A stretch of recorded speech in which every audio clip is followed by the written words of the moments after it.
against all odds, we achieved this huge victory for Likud.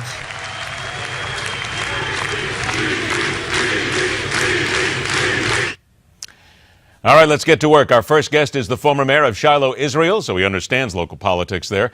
Also founder of the Shiloh Israel Children's Fund. Welcome back, Mayor David Rubin. And we're also joined by the national affairs columnist for National Review Online, senior editor at American Spectator, and our newest Newsmax contributor, John Fund. Gentlemen, thank you so much both for joining us. Thank you. Mr. Mayor, let me get to you on the ground there in Israel. Everybody here in America, well, not everybody, but to be fair, a preponderance of people were saying that Benjamin Netanyahu had done it all wrong by going in front of Congress. He wasn't talking about the economy, and the people there wanted a change. What happened that basically gave him, in that case, a landslide win? Well, he basically did everything right. You have to understand, Ed, that what happened here was that he was bombarded throughout this campaign by a well-orchestrated and well-funded campaign against him. It was called Anyone But Bibi. It was financed apparently partially by the State Department, and that's being investigated right now by a Senate committee. But there were two organizations, one called V15, one called One Voice, which received funding from the State Department. This is a fact. And they went all out at Netanyahu, a vicious campaign, calling him everything that cannot be said on the air, going after his wife, going after him in the most brutal sense. And basically, the people of Israel understood that it was very unfair. There was a backlash. And despite this campaign, despite the left-wing media biases when they went after him, he stood his ground.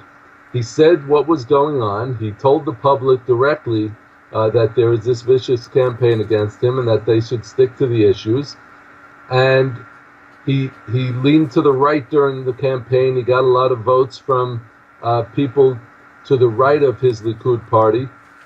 And he ended up doing much, much better than people predicted. But what is it then, Mr. Mayor, let me ask you with regard to the economy. We were told by people there's no doubt it was the economy that people were interested in, that the Israelis are not really that concerned, at least not as we would say here in America, about Iran, about Hamas, about Hezbollah. They wanted him to focus on the local issues here.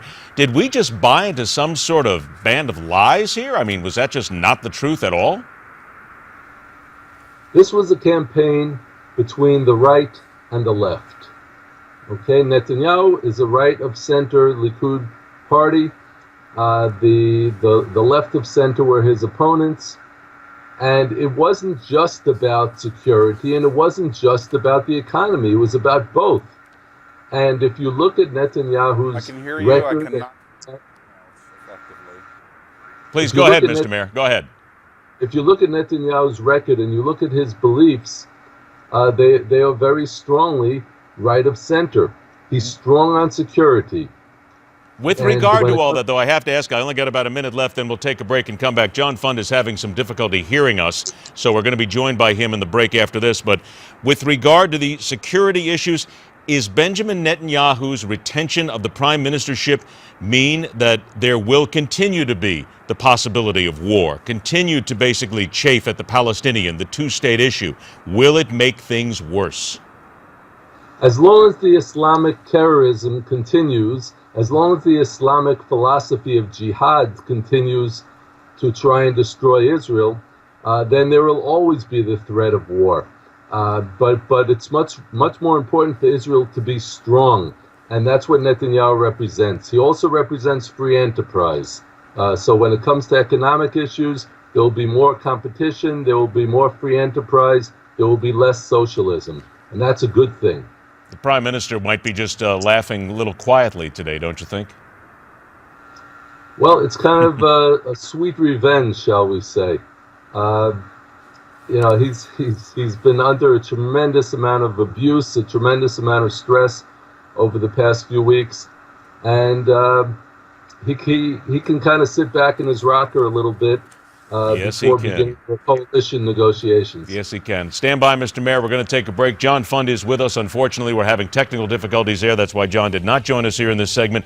We're going to get those fixed. We're going to come back, dig deeper into the future for Israel and America, joined at the hip, still seeking to defeat common enemies.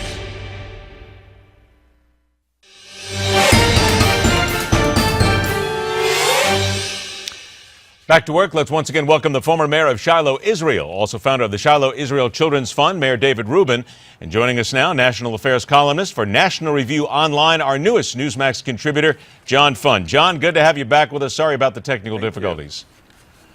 Let me get to you first here, John, because you heard the mayor, or at least we did in the first segment, talk a little bit about what the Obama administration technically or supposedly was involved in. Team Obama here with a group called Victory 15 to try and get into the Israeli election process here and basically thwart Benjamin Netanyahu from becoming prime minister. Do you fall for all that? I mean, is that really what your understanding is, that there was that complete concerted effort from day one? Well, a lot of nonprofit groups were active in the election, and that's fine to a point, but nonprofit groups are not supposed to be directly involved in any election campaign. That's why we give them nonprofit status. You layer on top of that the State Department apparently gave some grants to these nonprofit groups, and they may have indirectly or directly been used to influence the election. This is very disturbing. This is exactly what we used to complain about, the left at least did, back in the 50s and 60s when the CIA was doing this in Italy and other countries.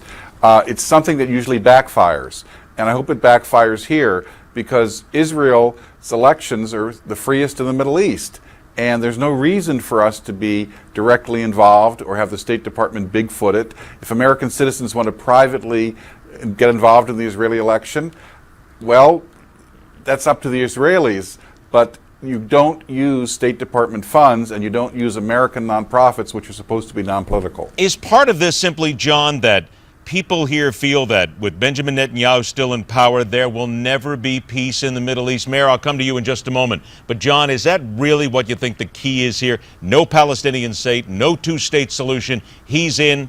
Somebody's going to shoot at somebody sooner or later.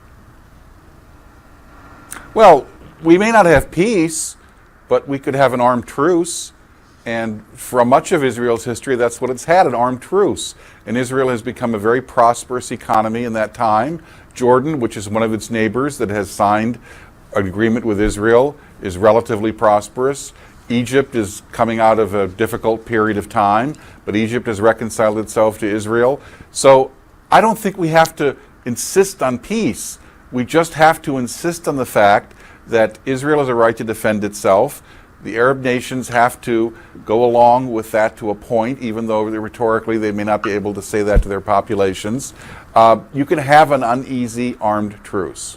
Mayor Rubin, let me get this to you then. What about those who feel that Benjamin Netanyahu does not support any sort of realistic peace process, and it's a bad move for the Middle East overall for him to stay in power? Well, they're entitled to their opinions, but the fact is that that we have much more peace in Israel now that Netanyahu is prime minister than we had during any of the labor left administrations. People forget very quickly that from the period of 1993, when the Oslo so-called peace accords were signed, until approximately the year 2006, there was enormous terrorism. The terrorism was rampant. Since Netanyahu came back into power in 2009, the terrorism has been much less, and the frequency of terrorist attacks have been much less.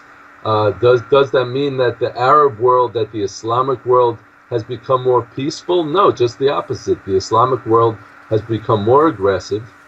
And that's what the problem is here. I think we need to look at who the real villains are here. Unfortunately, the Obama administration seems to have more of an affinity with the Islamic world than with Israel. That's the real problem here. All right, John, I've got about a minute left here. Let me then ask you, and again, it's a good point that the mayor makes here, with regard then to moving forward. What's going to be the relationship now between President Obama and Prime Minister Netanyahu? Barely existing. President Obama has 22 months left in office. Prime Minister Netanyahu has about 4 years. I don't think they have much to say to each other. I think the contacts, and there are many good contacts between U.S. Israelis, should take place more in the private level, lower levels of the State Department and their foreign ministry. The White House has clearly gotten to a situation where no one trusts it in Israel in an official capacity. And of course, the Obama administration doesn't trust Netanyahu. They think he's an outlier and a complete obstacle to peace. The best we can hope for is, shall we say, learning to dislike each other from a distance quietly. I think they already do that, as a matter of fact. And I think if we were to look at it, I think probably they get that one right 24/7, at least from what we have seen thus far. John Fund, I want to thank you so much for joining us. I look forward to doing it again. Thank you. Mayor Rubin, always a pleasure to have you on the show, my friend. Be well, stay safe. Thank you. All right, take care. Law enforcement, slow to move into the 21st century in many ways. Maybe taking a tip from the aviation industry. They might get ahead of the curve faster than expected. It sounds rather interesting. We'll deal with that when we come back right here on MidPoint.